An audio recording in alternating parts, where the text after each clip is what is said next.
Assalomu alaykum, hurmatli obunachilar.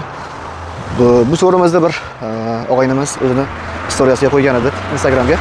Qimmat nima uchun qimmat dedi. Nima uchun qimmatligini biz aytib o'tamiz. Sababi bu Chuzitur 8 tenka. Senasi o'sha 8 bo'ladi. Keyin taxtalari bu shpintovoy bo'ladi, 2,5 lik taxta. Razmeri 270 ga 320.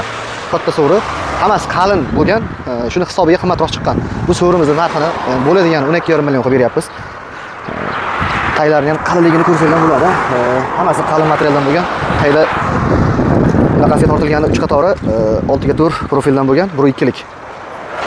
Bu so'rimizning narxi palma gulligi, shishalari ham o'sha qimmat shishalardan qo'ygan, sharli shisha. Juda eng go'zali shu. Xudo xolasa kimga kerak bo'lsa, aloqaga chiqsalar, kelishtirib, chiroyli qilib beramiz. Aytgancha buni narxi 14,5 million so'm chiqyapti. Tekstoletli palma gulligi. Assalomu alaykum, hurmatli obunachilar. Bu so'rimizda bir og'aynimiz o'zini storiyasiga qo'ygan edi Instagramga. Qimmat nima uchun qimmat dedi. Nima uchun qimmatligini biz aytib o'tamiz. Sababi bu Chuzitur 8 tenka. Senasi o'sha 8 bo'ladi. Keyin taxtalari bu shpintovoy bo'ladi, 2,5 lik taxta. Razmeri 270 ga 320. Katta so'ri.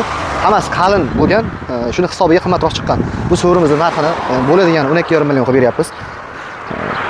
Taylarning ham qalinligini ko'rsanglar bo'ladi. Hammasi qalin materialdan bo'lgan. Taylar naqasiga tortilgani 3 qatori 6 ga 4 profildan bo'lgan, 1.2 lik. Bu so'rimizning narxi palma gulligi, shishalari ham o'sha qimmat shishalardan qo'ygan, sharli shisha. Juda eng go'zali shu. Xudo xolasa kimga kerak bo'lsa, aloqaga chiqsalar, kelishtirib, chiroyli qilib beramiz. Aytgancha buni narxi 14,5 million so'm chiqyapti. Tekstoletli palma gulligi.